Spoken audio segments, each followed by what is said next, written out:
Hey everyone, my guest today is Jen Brown, a constitutional advocate and legal strategist who's raising urgent questions about government accountability and overreach.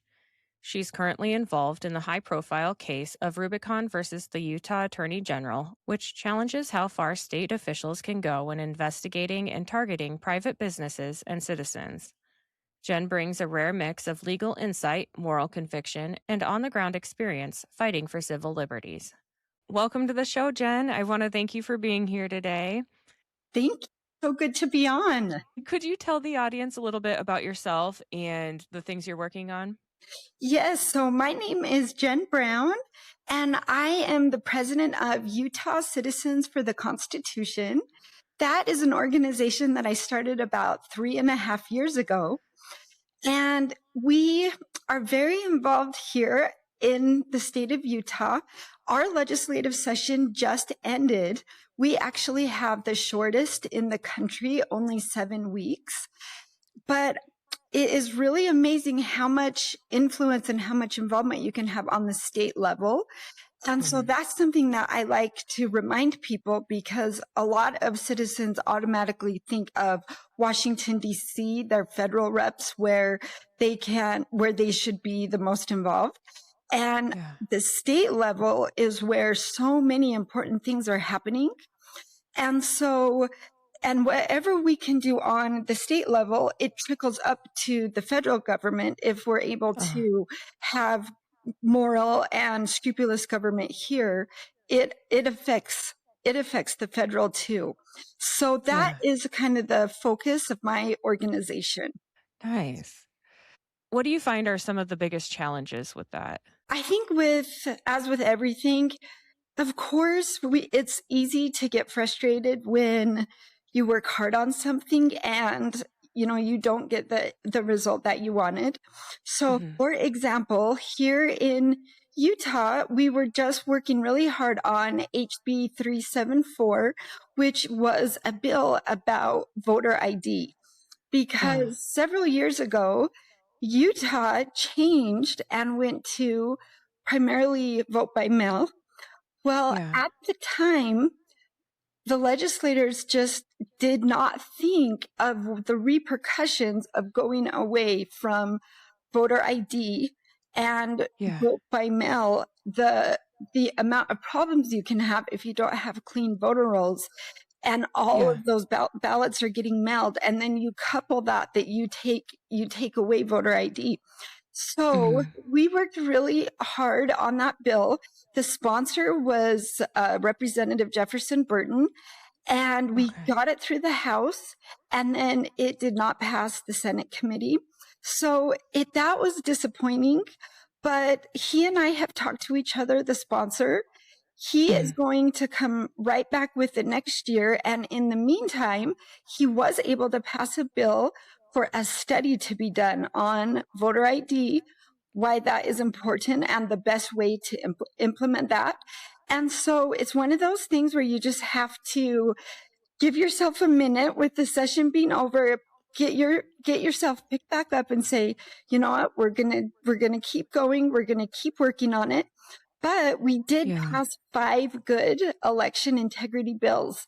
And so you have to keep in mind the positive and the influence that we were able to have. Yeah, it is, kind of a little bit of like what you said. I think a lot of people forget that there are things that can be done on the state level. We don't need to rely on the federal government to make these changes if your state wants them that bad.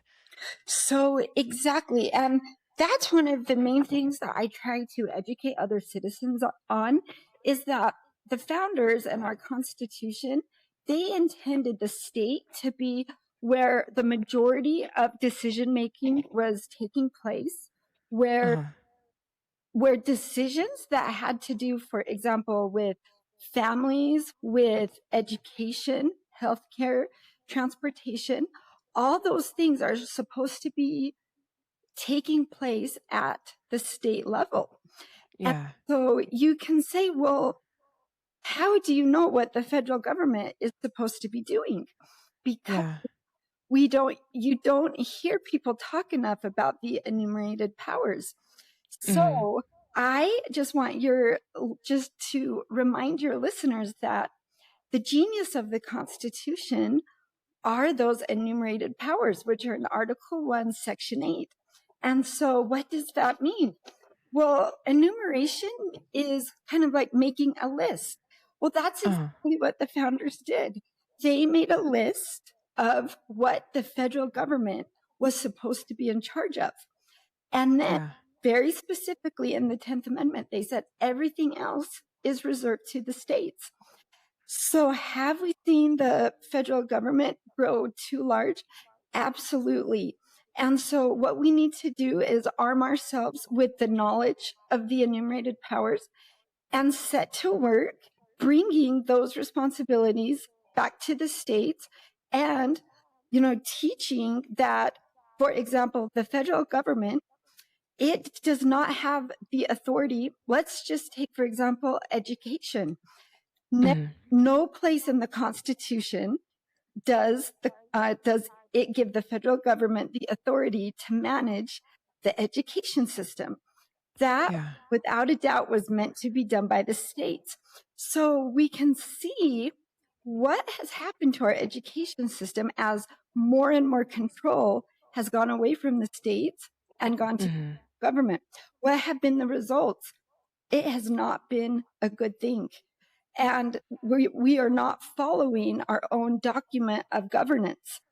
But this Yeah. is a great time to talk about that because President Trump is seeking to close down the Department of Education. And Mm-hmm. Reagan actually wanted to. Reagan understood that the federal government did not have that authority, but he was not ever able to accomplish that goal. But it's Yeah. a great discussion as we talk about the state and then our county school boards. That is Mm-hmm. where all that authority and those decisions are supposed to be being made. And the states Yeah. work with each other. There's no limit on that. It's just the federal government is not supposed to be involved in it. And so we are seeing some correction in that right now. Yeah. Yes. It, you know, I don't I don't really hear about in Iowa. There's very much stuff going on. So it is interesting to hear about kind of the activities of the other states. And like we have the trifecta, like it Republican all three, Mhm. so Yes. usually there's not that much of a battle to pass things. Well, But it's interesting here in Utah because we actually have the trifecta too, but mhm, we have a lot of opposition to some of these common sense things that should be okay. put into law. So that really is interesting, isn't it? We have, Yeah. and so it can be really the dynamic can be so unique in each state with what is going on. But we actually have our governor right now has really brought in policies that have made Utah a sanctuary state also for people here illegally, which is a tremendous tax burden on the Yeah. citizens of Utah. And you wouldn't think that we would be dealing with some of the issues we're dealing with in the state of Utah. Mhm. And I actually think there's a lot of citizens here that think everything is going okay because you know we do have the trifecta, but there are definitely in Utah a lot of battles, still a lot of different ideas how to do things, and so it's really interesting. It's an interesting dynamic. Yeah. So we were talking about the trifecta and that's good for people on one side. It's probably not good for people on the other side. But I don't know if this adds to it or not, but why do you think so many people feel powerless when dealing with the legal system? Yes, well, with the legal system, that can be so frustrating because, and I think a lot of it does have to do with judges are supposed to only be interpreting if a law is being followed or not, but not to be legislating from the bench. And Mhm. so that's a really interesting topic for us right now, because what happened is with our redistricting map is we have in the Utah Constitution, it's very specific, it specifically states that the legislature makes our congressional maps. So what happened is about 6 or 7 years ago, Prop 4 was passed here in the state. It narrowly passed, but it gave this authority to an appointed board to make just suggestions. And in Prop 4, it did say just to make as suggestions what they feel would be a fair congressional map, and that the legislature had the authority to either accept that or to disagree and make changes. Well, you're not going to believe what happened here is after the legislature decided that they were not going to use that exact map, they created a different map, which they had the authority to do so. And we had an organization sue the legislature. Well, we had an activist judge here in the state of Utah saying that the legislature did not adhere to the will of the people. Well, that doesn't even make sense because the legislature has the authority anyway to make the maps. And even if you look at the wording of Prop 4, it even said this is just this is a suggestion. You have the legislature can accept or deny that map. But can you believe that with that ruling that said, well, the legislature, and it was actually the Utah Supreme Court said the legislature didn't adhere to the will of the people. So now what has happened is we have a congressional map that we have one judge that picked it. Her name is Judge Diana Gibson. And this map was written by an activist group. She just looked at the map, the judge, and said, this is the map that I'm going to go with. So the law, the Utah Constitution, have not been followed on so many different levels. And yet right now, we are literally facing our next election using that congressional map that instead of us always being 4 Republican seats, they carved out an area that is basically Salt Lake and created a seat that will give somebody most likely a Democratic seat. This was all done without the authority from these judges to be able to do this. And the legislature has said that they will take this to the Supreme Court. We feel that it will be overturned at the Supreme Court level, but the problem is the time. So we've got an election coming up this very year, and until that map is overturned, that is what we are currently using. And so I think when you ask about frustration in the judicial system and the judges, they have got to remember what their proper role is. And there needs to be more transparency and accountability within the judicial branch. And there has been a big movement of that because of this situation that happened here in Utah. This legislative session, there were several bills passed that had to do with judicial reform.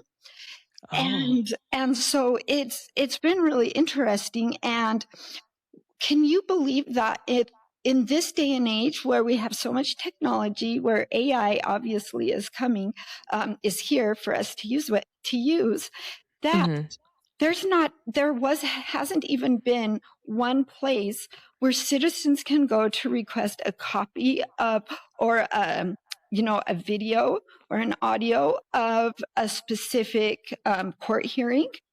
And so things like that we have passed some laws now that are going to make that more of a uniform process, that there's going to be better access by the citizens to be able to get in and get information from the different hearings within the court system. And so it's just like with anything, there's got to be more transparency to bring more accountability.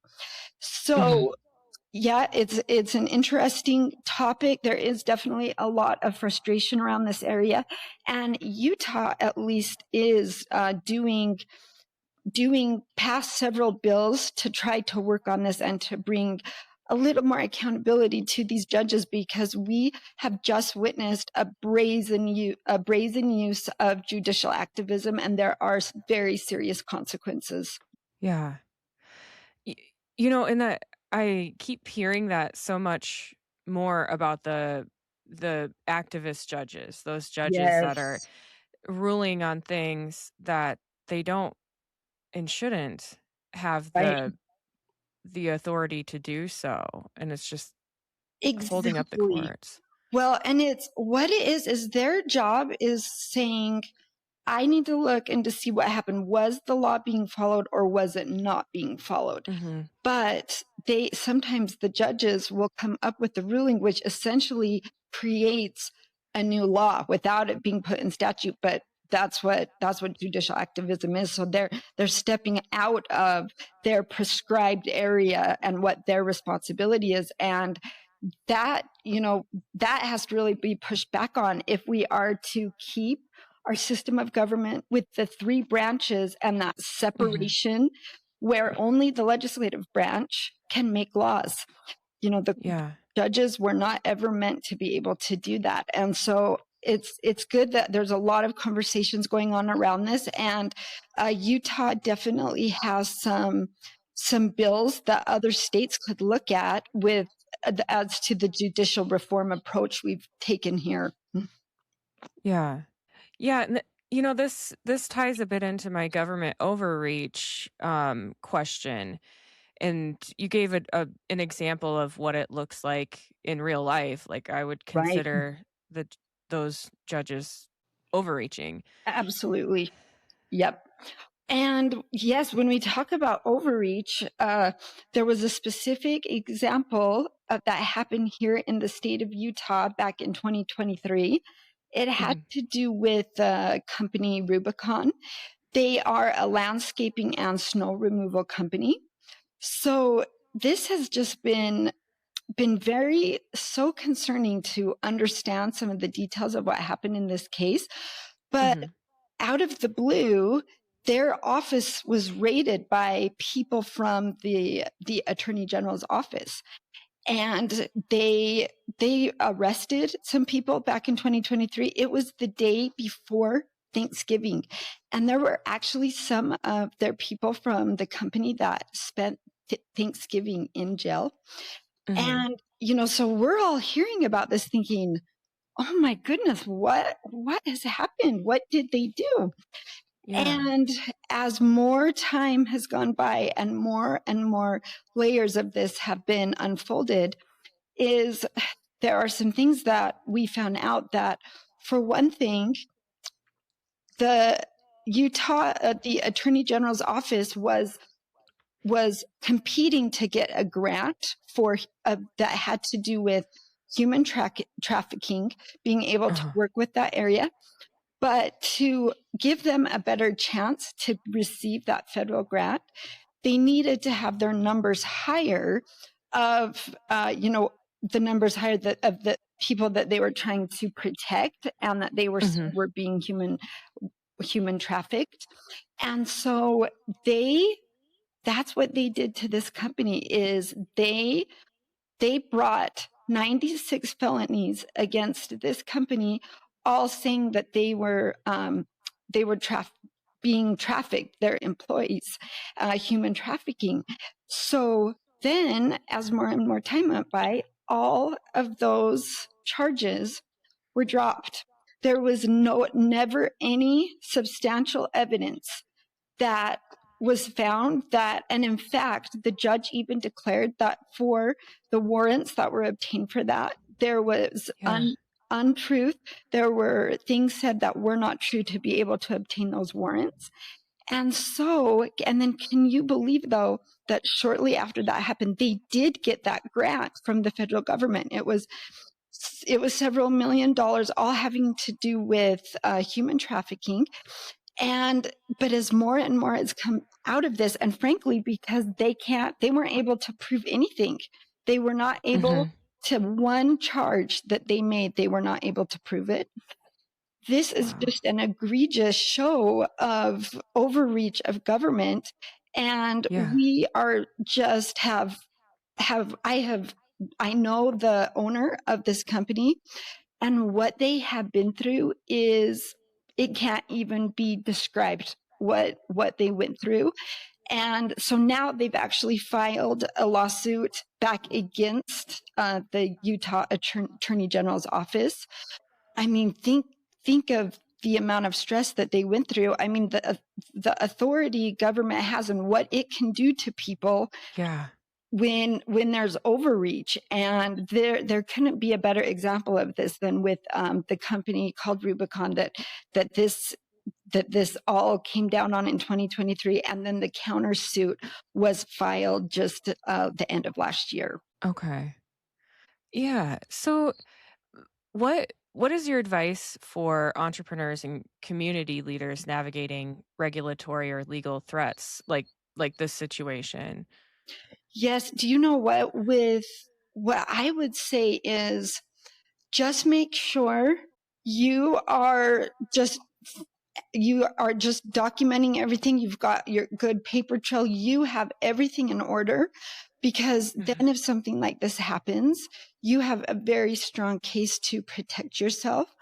And this company was able to protect itself, but the thing of just the amount in attorney's fees, what this costs, and for people to innocently go to jail on Thanksgiving Day, that they were Yeah. holding him in jail for that day.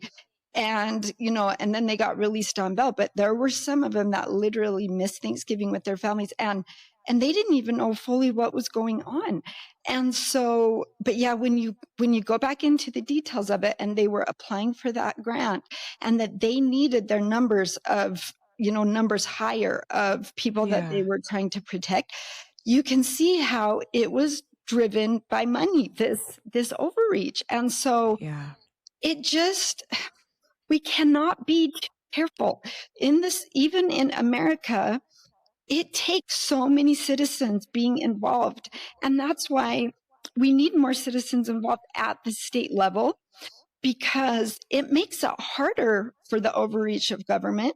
With Mhm. the more eyes that are involved, the more people involved in the legislative session, the more people directly communicating with state elected leaders, that is our surest way to protect ourselves. And so that is Yeah. the message I would give is, we need more citizens. We need more people that are willing to really get a little more involved with these legislative sessions. Yeah. Yeah, and then I mean, this goes into another question about people feeling powerless when dealing with the legal system, and I imagine the more people involved, then the more support they have when their rights are being violated. Definitely. It's just, less can happen when more eyes are on things. It's Mhm. just the way that it goes, that transparency solves a lot of problems, because they just simply can't get away with unethical or, immoral, or just plain just breaking the law, if Yeah.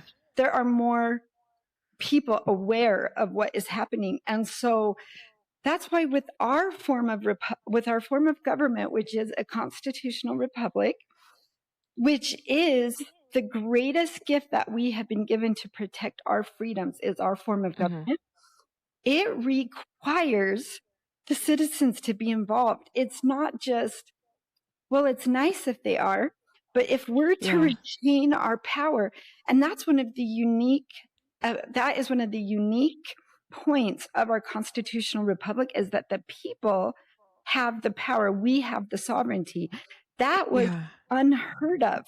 I mean, and you look back to Europe, and, as when the Revolutionary War was happening, that is not how it was. It was always from the top down, monarchies, dictatorships, and the thought of Yeah. the people have the power.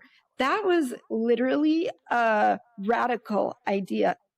And we can't maintain the power if we are not really involved and just constantly helping to put checks and balances on our elected representatives. Sorry to interrupt. I just wanted to tell you about my sponsors real quick. Sometimes I get on a roll cleaning or gardening, and I need a boost but don't have time for a meal. Big Fork Brand's pork jerky is the perfect choice to keep my momentum, offering high-protein snacks for on-the-go energy boosts. Not only do they offer pork jerky, but they also make pork sticks, bacon sausage, bacon hot dogs, and burger and hot dog sauces. Products come in a variety of delicious flavors, including Thai green curry and maple and brown sugar for the meat options, and gangster and Chicago fire for the sauces. I personally think the original flavor of the pork jerky hits just right after tackling a big chore. It's a little salty and very flavorful. My discount code gives you 20% off your entire order, and it's currently the best deal available. Just visit bigforkbrands.com and enter in my promo code JADE, that's JADE, at checkout. Are you looking for a gift for a music lover, or maybe some apparel to show off your quirky side? Old Glory has you covered. With over 300,000 officially licensed items covering music, sports, entertainment, and pop culture, you're guaranteed to find the perfect item. They even have seasonal gear. My husband enjoys the Beatles and Led Zeppelin apparel, and I love the Billy Idol apparel. I even found items for my fellow plant enthusiasts. This family-owned superstore is known for their quality and customer service, offers free standard shipping on all orders, and orders are shipped the same day you purchase. My discount code gives you 15% off your entire order, and it's currently the best deal available. Just visit oldglory.com and enter in my promo code JADE, that's JADE, at checkout. Looking for a game-changing way to improve your health? Zevo Life is the world's most nutrient-dense whole plant, packed with over 50% plant protein, essential amino acids, fiber, and antioxidants. Harnessing the best nature has to offer, Zevo Life nourishes your body while driving your performance, vitality, and overall well-being. Each serving is a concentrated source of clean, well-balanced nutrition designed to support modern lifestyles, and just 1 teaspoon a day supports your gut, boosts energy, and promotes healthier skin and hair. It's no wonder that it's receiving rave 5-star reviews. Step into a healthier future with a 30% discount and a 30-day risk-free guarantee by visiting zivo.life and using my promo code. To support my show and to receive 30% off your entire order, enter in my promo code JADE, that's JADE, at checkout. Where do legal systems often fail the very people they're meant to protect? Well, one thing that I've really noticed is it seems like the legal system is so overburdened that there are more cases than the judges can handle. And I think as things just get too full, it's harder to do as good and as thorough of a job. And so that was actually another part of the judicial reform that Utah just underwent. We passed a bill that we added 2 judges to our Supreme Court, but we also added more district judges. And I also just was reading about the fact that in the immigration courts, the federal government has just added 42 new immigration judges. Because especially if you look at the immigration situation, there are so many backed up cases. And so I think just like with anything, there's got to be enough people in the system being able to handle the amount of work that is given to them. And so it'll be interesting to see in Utah going forward, as we have added more judges, how that dynamic, how that affects our dynamic here. And then, in the immigration system, it was interesting with these 42 new judges that were Pam Bondi just put them in. They are being spread to different states in the country. But, we've just got to have enough judges that are being able to do the work. And so I think that that's one of the big problems that we have. Yeah, there's just not enough people to give the amount of time needed. Right. Even. Exactly. And the attention to detail, like you said. So Yeah. I agree. What role should attorneys and advocates play in restoring public trust in our institutions?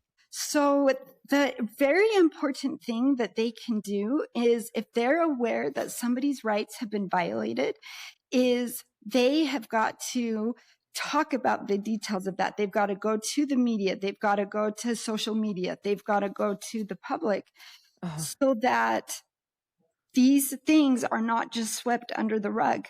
And Yeah. one interesting thing that happened with Rubicon is, in this session that just ended, there were Mhm. some changes made to the human trafficking statute in the state of Utah to make it harder for something like this to happen to a business again. And so there were some good changes made in the law. And, hopefully saying that this isn't going to happen to somebody else, because, we've gone through it and these changes have been made in the law. And so we really do need to have the attitude that an injustice to one person is an injustice to everyone, Mhm. because we still are in a battle, even in America, that we have to stay vigilant to protect our rights and Yeah. protect the overreach of government. And Yeah. I can tell you the very most important way that we can protect our rights is to understand our constitutional republic. And as I had just said a moment ago, it is the gift that we have been given to have protect our unalienable rights. And so the reason that it is important that we understand what the essence of the Constitution is, you Mhm. do not need to understand every word in the Constitution. You don't need to be a constitutional scholar and have to study it for years. I Right. can just tell you the genius of the Constitution, and what everybody needs to remember is the fragmentation of power. That is what the Constitution does. Think of power like a window, and then think of the Constitution like Yeah. something that is thrown through the window and breaks it. I like to give this demonstration to this explanation so people can picture that in their minds. Think as the glass breaks, the pieces of glass. Well, that is like shattering that glass is what the Constitution does to power if it is followed. And that shattering of power Uh-huh. is the number one way that we protect our individual liberties. History shows us over and over again that as power conglomerates, people's unalienable rights decrease. It is just a law of, Mhm. of human nature. It is just the way it is. And Yeah. so when we go back to the enumerated powers that we had talked about right at the beginning, Yeah. the citizens need to understand what the federal government is supposed to do, and everything else belongs to the state. And I can just tell your listeners a few of those enumerated powers so that people can get an idea. If you Okay. understand the enumerated powers, you're at 90% of the Constitution, because that Uh-huh. is that separation between the state governments and the federal government. And then each of Yeah. those governments is broken into three branches: the executive, the judicial, and the legislative. But Right. so the federal government has the ability to establish rules for citizenship, establish bankruptcy laws, coin and regulate the value of money. So think for a minute of, what do all 50 states need to have that is uniform? It Mhm. must be the same. So if it's got to be the same, then that makes sense that the federal government would be given jurisdiction over that, Yeah. because so many things can be different depending on, that state and the unique differences of all the states. So standardize weights and measures, counterfeiting laws, establish a postal system.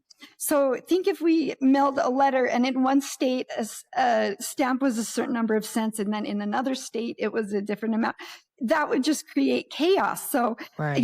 the postal system needs to be under the jurisdiction of the federal government. Pass copyright and patent laws, Think if you invented something and you could get a patent in your state, but if you cross state lines, the patent wasn't good anymore. That would create chaos. So we can't have that. Establish federal courts, declare war, raise and finance the armed forces. So obviously, if we're at war with another country, the federal government needs to have power and jurisdiction to be able to protect us as a country. We're not going to be fighting state to state. They can call up militias, administer federal lands, and tax, spend, and borrow to help them implement their enumerated powers. So if you really study these, it's quite limited. And that is what the genius of the founders was, that the federal government can't do too much, because then it's not going to be different from the monarchy we just had to fight. And so many people died. The bloodshed is indescribable, what took place, the suffering during the Revolutionary War. Because, if we allow the American government to just start growing again, we're going to end in the same place. And so I would like to see a lot more discussion from our federal congressmen about the enumerated powers, and having those discussions of, wait a minute, do we even have the authority to be doing this? And for them to have the courage to say, you know what, this is for the states to decide. But I can tell you a really interesting point with this is, when Roe v. Wade was overturned, it wasn't that the Supreme Court was saying that they either agreed or disagreed with abortion. They overturned it and said, this goes back to the states. They were exactly right, because the federal government doesn't have the constitutional authority to regulate abortion. Those kinds of issues, medical, moral, family issues, those all belong at the state level. And so what it said is, we'll send it back and the states can decide state by state whether they're going to allow abortion or not, or how much or how many weeks. And that was actually such a perfect example of their understanding of the enumerated parts, the enumerated powers, and that they understood the federal government doesn't have the authority to tell the states in general whether we're going to allow abortion or not. We don't have the authority. And they hit it right on the head with that. They did exactly what they should have done. Yeah. Using the stamp price is a great example to compare to abortion rights. The stamp prices will affect people in other states, what one state chooses to do. The abortion rights isn't going to affect a different state. Exactly, because, obviously the mail goes through states, and so it's got to be uniform. But, things like abortion, protecting children from pornography, medical practices, medical statutes, how they want to do things, how we want to regulate licenses, for example, that can change from state to state. So many things were intended to be done on the state level, and it is done better on the state level, because when something is done on a closer, smaller level, it's done more efficiently, it's done more effectively, and then you can take the states and go down into the cities, and then you can see that the breakup of power continues down to the level of the cities too. But the Constitution, what it does is it sets up that division between the federal government and the state governments. That is called federalism. And a lot of people don't understand what federalism is, because they think it means, is that making the federal government bigger? Or it's not, though. That term means the balance between the state and federal governments as found in the Constitution. That is the term federalism. And we have a lot happening with federalism. Here in the state, I'm actually on the Federalism Commission. I am a non-voting member because I'm not a legislator, but I'm a member of the Legislative Federalism Commission. And these are the exact issues that we're working on. And I can tell you that our chair, just went to a meeting where there were so many states there, Democratic and Republican states, and their whole topic was federalism. Yeah. It is spreading throughout the country.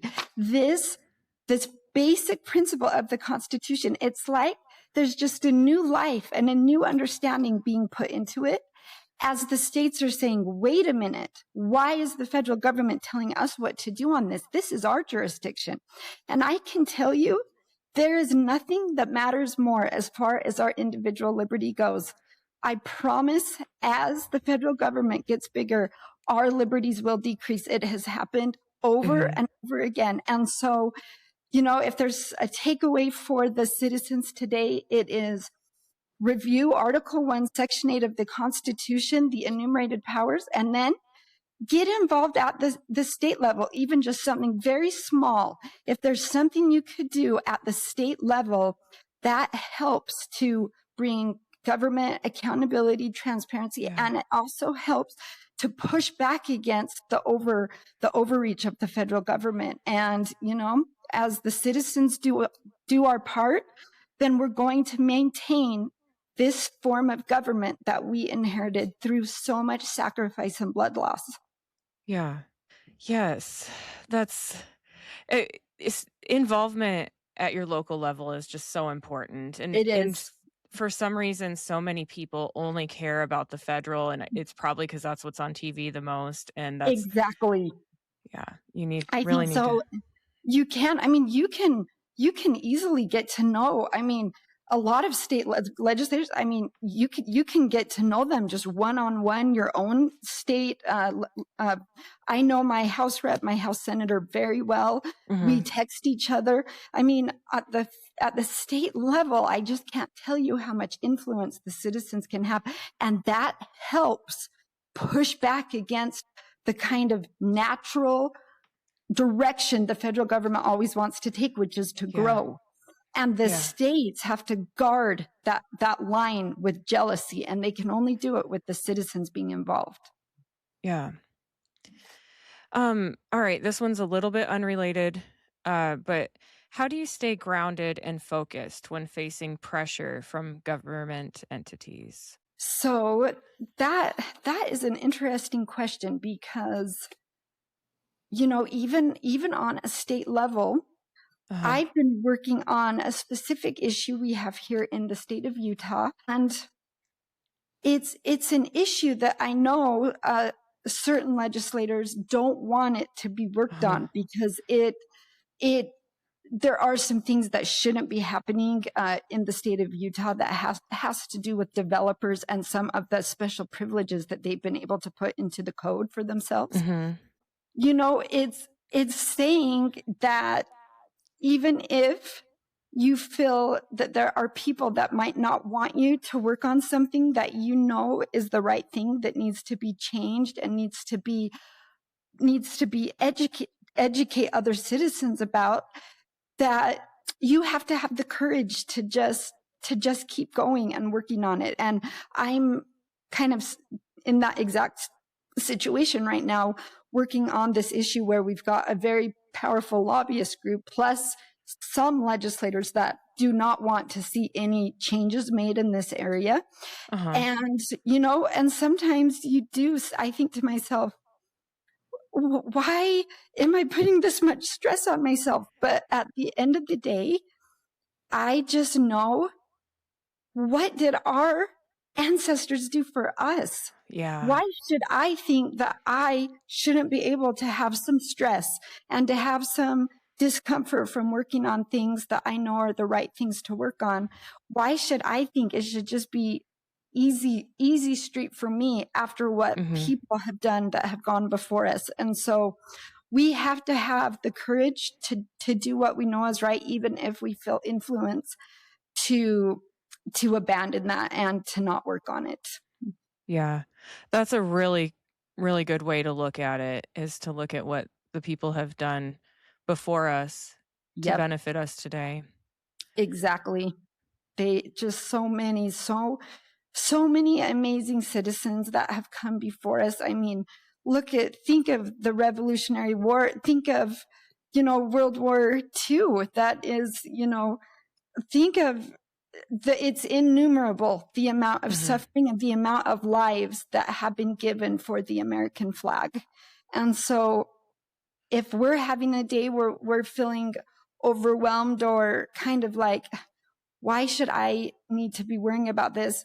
I think if we just take a minute to think of the number of people that have died for the American flag, it regroups us and it regenerates us, and we say to ourselves, no, we are going to do our part. Mhm. Yeah. So if there's one thing you wish Americans understood about their rights, what would that be? I would say the main thing I would want other citizens to understand is that sometimes that term, oh, you're violating my rights, is thrown out, and it's not necessarily true. So the question Mhm. is, what is a right and what isn't a right? Yeah. Well, I can tell you this, that our unalienable rights that are, talked about in the Constitution, they don't hurt somebody else. So sometimes for example, like if you're in a movie theater and you shout out like fire, Mhm. that a person could say, well, I have the right to do it, but they don't have the right to do that, because that creates complete chaos, and that Yeah. impinges, infringes on other people's rights, because, that is causing disruption, disorder. And so sometimes people say they have a right to do something, but they don't have that right because it's Yeah. hurting other people. And so that is a really good rule for people to Mhm. have in their mind, is to say, now, if I'm doing this, does it harm anybody else? And so Yeah.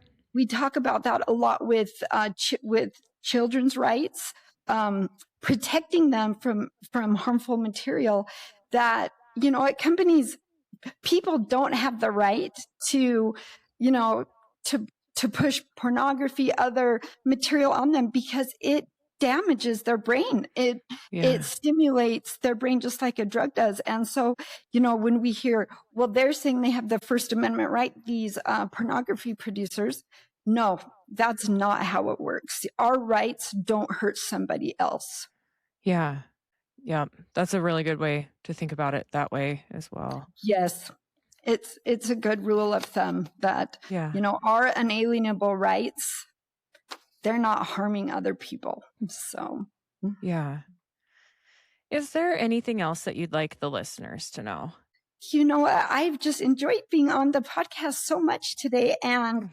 I think our listeners and fellow citizens, I would just again reemphasize those enumerated powers. Read over those and Yeah. start looking through things through the lens of the Constitution. And if you can see the federal government doing something, I challenge you to think to yourself, now, is that an enumerated power? And if it's not, say to your family, hey, you know what? The federal government shouldn't be doing that. That should be being done by the states. They don't have the authority. And start Yeah. teaching your family members, because it takes this is the constant battle, is to push back on the federal government's Mhm. natural tendency to grow.